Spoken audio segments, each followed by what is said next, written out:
Hey, welcome to EPN. My name is Victor Lucas. We bring you the latest in everything cool every single day. And we've got to give a very special happy birthday shout out to Adrenaline, otherwise known as Raymond. Happy birthday, pal. You're turning 31 today. Very cool stuff. This rundown, dedicated to you. Fans of the co-op shooter series Payday have plenty to look forward to. Game publisher Starbreeze Studios has bought the rights to the franchise from former publisher 505 Games, and as part of the announcement, Starbreeze has also revealed that an all-new sequel, Payday 3, is in development. Starbreeze already bought Payday developer Overkill Software back in 2012, so the new deal means that the Payday franchise will now be under one roof. We still don't know much about Payday 3, and they haven't named a release window, so there's no telling just how far into development it is. They have said that the existing game Payday 2 will continue to be supported until the end of 2017, so it seems likely that Payday 3 will launch after that. Speaking of Payday 2, the game is getting rid of its controversial microtransactions.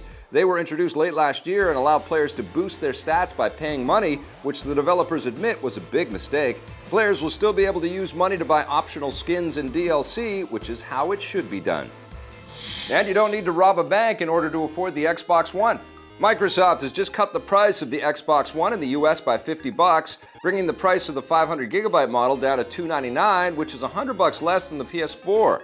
It's unclear if the price is going to come down in Canada. The price cut in the US seems to be yet another indication that Microsoft is on the verge of announcing redesigned models of the console at E3 in 2 weeks. A new, slimmer version is supposedly arriving later this year, with a more powerful version supporting VR coming next year. If you've been waiting to get an Xbox One, you'll have to decide for yourself if you want to get one now or hold out for an updated version. I've been wondering how Just Cause 3 could get even more awesome, and now I have the answer: giant mech suits. Huge, powerful mechs are coming to the game in its latest batch of DLC. It's called Mech Land Assault, and will see players take on a prison camp defended by mechanical behemoths, which you can of course hijack and use to your advantage. The mech suits are armed with shields, cannons, and even gravity guns, allowing you to hurl objects at your enemies. A new island is also added to the map as part of the expansion. It arrives this Friday for Season Pass holders, with a wide release for everyone else a week later. Mech Land Assault is the second of 3 expansions included in the Just Cause 3 Air, Land, and Sea Season Pass. The third expansion, focusing on the sea, will arrive before the end of the summer.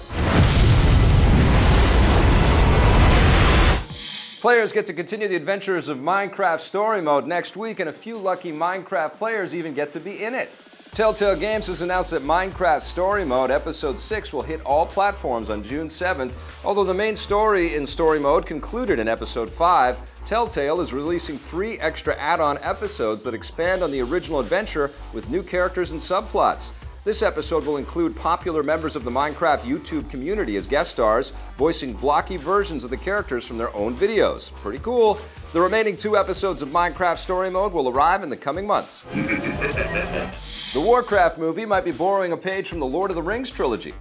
Director Duncan Jones has revealed that he's assembled an extended cut of the film, which clocks in about 40 minutes longer than the 2-hour theatrical cut. Like the extended versions of other fantasy films, expect this one to have more fleshed out character moments and more world building. We may never get to see it though. Jones says that the extended cut will only be released if the theatrical version does well at the box office. How much loot it will rake in is uncertain. The film has already been released overseas and has done pretty decent business, but it's getting panned by critics here in North America and isn't tracking to have a big opening. If Warcraft is slain at the box office, it would be normal for movies based on video games. We'll just have to wait and see what happens when it opens here next week. Don't try and take him on with brute force. The rebels might be having some difficulty stealing the Death Star plans.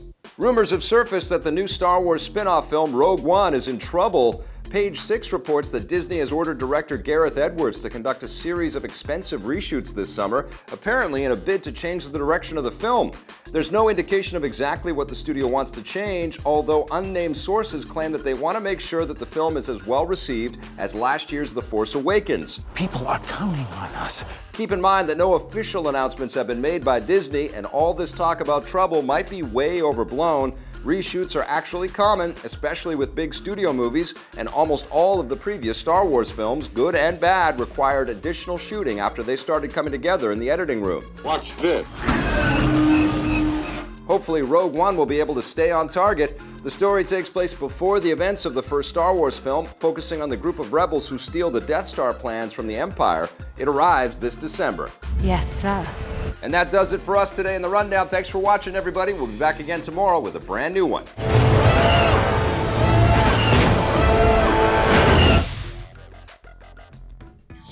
Hey, thanks for checking out that video on our EPN channel. It's just one small part of the things that we make around here. So if you liked it, don't forget to check out some of our other vids and hit that subscribe button.